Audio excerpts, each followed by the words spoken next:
યુવાન મિત્રો, ખૂબ ખૂબ ધન્યવાદ આપ સૌ આવ્યા આ કાર્યક્રમના અનુસંધાને. આજે 1819 વિક્રમ સંવતમાં કચ્છના અસ્તિત્વની સૌથી મોટી લડાઈ હતી.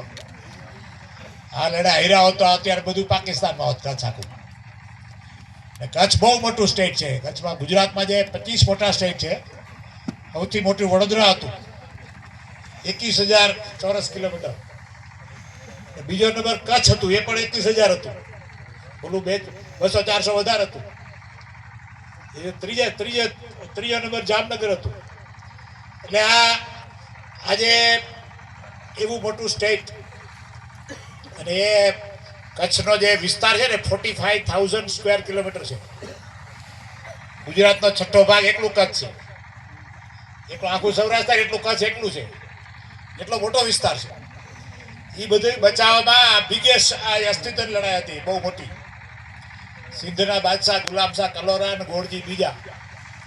ગોળજી બહુ બુદ્ધિશાળી માણસ હતા કે અહીંયા કદાચ આડું થાય તો ભુજ પહોંચતા 37 કિલ્લા વચ્ચે આવતા હતા. એટલે અહીં પછી એ લોકો માતાના મઢ ગયા, બધું સિંધુ લશ્કર. માતાનો મઢનો કિલ્લો એનાથી તૂટ્યો નહીં. એટલે લોકોને એમ થયું કે બહુ ચમત્કાર થયો. એટલે પછી એમ થયા કે આવા કેટલા કિલ્લા આવે. પૂજા શેઠને પૂછ્યું કે 37 કિલ્લા આવે ભુજ પહોંચતા પહેલા. તો કે હાલો હવે પાછા. એટલે માતાજીનું મહત્વ આ લડાઈ પછી બહુ વધી ગયું. એમાં પણ જારાનું યુદ્ધ એક બહુ મહત્વનો એક માઇલસ્ટોન હતો. એટલા માટે યાદ રાખવું જરૂરી છે. પ્રદ્યુમનસિંહ આપણે કહીએ છીએ અભણ છે, પોતે કીધું અભણ છું, પણ પીએચડી એન પાસે ના પડે. આજે જે મુદ્દો કાઢ્યો ને એ ખરેખર યાદ રાખવા જો. તમને આપ્યું હતું એનું કીધું 10 લાખ દઈ તો પૂછીએ કે હવે શું હાલે છે સમાજ. 10 લાખ છે પછી એનો હિસાબ લાવો. તો કે રાત દીધા તો પૂછવું તો પડે ને.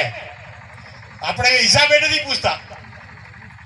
એટલે એટલા માટે દીધું હતું કે આ દેશની પ્રજા કે જ્યારે ગાંધીજી મળ્યા કૃષ્ણકુમારસિંહજીને, તો કે બાપુ હવે આપી દો કે લોકો માટે. એટલે કૃષ્ણકુમારસિંહ એવું કીધું કે જો હું ચલાવું છું એ કરતા સારું ચલાવતો હોય તમે રાખો. એટલે શરત તો રાખી હતી ને કે હું ચલાવું છું એ કરતા સારું ચલાવે તો એને આપી દઉં. તો કે સારું હલાવશે. તો અત્યારે શું દશા છે? પ્રજાને પૂછો તો પ્રજા કીએ. એટલે પણ સૌથી પહેલી ફરજ છે આપણી કે જો એના જે લોકો શહીદ થઈ ગયા છે, આપણે તો લિસ્ટ આખું છાપીએ પત્રિકામાં. જેટલા આપણી પાસે નામ આવ્યા છે એટલા 300-350 નામ આપણી પાસે છે. તો એના છોકરા જ ન આવે તો બીજા ક્યાંથી આવે? બરાબર, જેના વડવા શહીદ થયા તમે ભૂલવાડી દો તો બીજા ક્યાંથી આવે? એટલે પ્રજાને આપણે યાદ કરાવવા સુરસિંહ કીધું એમ પાઠ્ય પુસ્તકમાં આવવું જોઈએ, વધારે મોટું આવવું જોઈએ. પણ આપણે જ પોતે જાગૃત નહીં હોય તો પ્રજા કોઈ યાદ કરવાની નથી. પ્રજા તો ભૂલવાડી દેવા માંગે છે. એટલે તમારે યાદ કરવા માટે સતત એની સાથે રહેવું પડે અને સંસ્કૃતિને યાદ રાખવી પડે.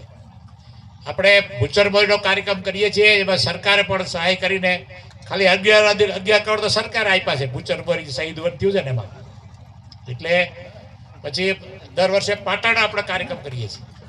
અહીંયા આપણે 45 લાખના ખર્ચે સિદ્ધરાજ જયસિંહની પ્રતિમા મૂકી છે પાટણમાં, ગામની વચ્ચોવચ. એટલે સંસ્કૃતિ ભૂલાય નહીં એ જરૂરી છે આપણા માટે, અને એટલા માટે આપણે સતત કરીએ છીએ. અત્યારે વધારે સમય નહીં લેતા આપ જે ઉપયોગી સમાજને બધા થાય છે, જે બધા જે આપણે પ્રદ્યુમનસિંહની વાત કરી એવી રીતે વિરેન્દ્રસિંહ પોતે પણ છત્રી સભાના પ્રમુખ છે, સમાજ માટે સતત કાર્યશીલ હોય છે. હકુભા અમારે હકુભાને તો હીરો જ કહું છું. એવો વ્યક્તિ તો સમાજમાં મળે જ નહીં, કારણ કે પહેલેથી કાર્યકર હતા અને પછી સમાજના કાર્યકર હોય પછી નેતા થાય તો એ ખરેખર સમાજનું સાચું કામ કરી શકે. એટલે એ પણ હંમેશા ઉપયોગી થાય છે. અને આપ સૌ જે આવ્યા ને અત્યાર સુધી બેઠા રહ્યા, કારણ કે 2-2:30 વાગવા આવ્યા છતાં તમે બેઠા રહ્યા, એ બદલ આપ સૌને ધન્યવાદ. અને સતત આ કાર્યક્રમને આગળ વધારવા આપણી યાદ, આપણા વડવાની યાદ ચિરંજીવ રહીએ એટલા માટે આપણે તમે સતત આમાં સહયોગ આપતા રહ્યો. બાકી જો તમે આવશો નહીં તો તમારું ખેતર હોય ને, ખેતર એ ઘણા એવા હોય શહેરમાં રહેતા હોય, બે ચાર પેઢીથી આવ્યા ન હોય, પછી એક વખત કે હવે તમારો ભાગ આમાં છે ને, જમીનની કિંમત બહુ વધી ગઈ, એટલે પછી આવે રતન પર જાય, બે પેઢીથી ન ગયા હોય, પછી જાય તો ઓલા કે ક્યું ખેતર, કાકા છોકરા ઈ કે હાયા કાંઈ તમારું છે નહીં, જવા દો, કીએ કે ન કીએ. એવા તો હજારો દાખલા છે અત્યારે. એટલે તમે ખેતરમાં જતા નથી તો ખેતરે તમારું કોઈ ધણી થઈ જાય છે. તો આ તો આને તો 263 વર્ષ થયા, 263 વર્ષથી આપણે નો આવીએ તો જે આપણા શહીદો છે, આપણા વડવા છે, બીજા કોક એના દીકરા થઈ જાય. અત્યારે બધી હાલત છે ને રાજસ્થાનમાં બધી કે હા કે ભાઈ પૃથ્વીરાજ, અમે પૃથ્વીરાજના દીકરા થઈ ગઈએ, એ કહે છે ને કેટલાય. એટલે દુર્ગાદાસ રાઠોડે કે એના દીકરા અમે છીએ, તમે નથી. એ બધી હાલત છે અત્યારે. એટલે મને બધા કહે કે કુભાને હા હા દાદા, પણ એ હું તમને કહું એમાં સીધા આગળ ન કરાય. એમને કે કૃષ્ણ છે ને, કૃષ્ણના વંશ સીધા જાડેજા છે ને, હે તો ઓલા બધા કહે ભાઈ હવે કૃષ્ણના દીકરા બીજા થઈ ગયા છે, બીજું બધું કરે છે.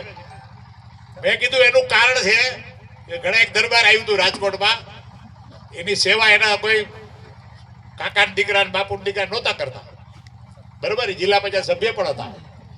પછી એક બીજો માણસ સેવા કરતો હતો બીજી કોમનો, તો 600 કરોડની જમીન એને લખી દીધી, એને વીલ કરી દીધું, એટલે 600 કરોડની જમીન ગઈ, હગા કાકાના દીકરા ન મળી, કે સેવા નહોતા કરતા. એટલે કૃષ્ણ ભગવાનની તમે સેવા ન કરો, તમે યાદ ન કરો, અને કૃષ્ણનો કાંઈક થાય ઓલા ધોકા લઈને બોલે છાપામાં એનું આવે, પછી તો કૃષ્ણને એ દીકરો વાલો લાગે ને, એનો ન હોય તોય વાલો લાગે. એટલે એ હકુભાન ખબર પડી ગઈ. એમ કહે છે બહુ ભણ્યા નથી, મને ખબર નથી કેટલું ભણ્યા છે, પણ એ બહુ બુદ્ધિશાળી માણસ છે. એટલે હકુભાન પ્રવીણસિંહે હમણાં ગોઈઠું છે, એક વખત એવો કાર્યક્રમ કરવો છે કે અમે કૃષ્ણના દીકરા છીએ એવું ખબર પડે પ્રજાને. સાચું છે ને, પણ સાચું હોય તમે જો તમે દાદા યાદ ન કરો તો કોઈક દીકરા થઈ જાય ને બીજા. આ તો હજી 263 જ વર્ષ થયા છે, પણ આને 500,000 વર્ષ થાય તો આ ભૂલાઈ જાય તમે આવો નહીં તો. હા પણ થવાનું જ ને, પછી તમે જાવ નહીં તો. જી હા, એટલે આપણે યાદ કરવા જોઈએ. એટલે ખૂબ ખૂબ ધન્યવાદ. આપ સૌએ આયોજન કર્યો. સતત 25 વર્ષથી આ વિજયસિંહ ના બધી ટીમ છે ને, કાર્યક્રમની શરૂઆત કેવી રીતે કહું,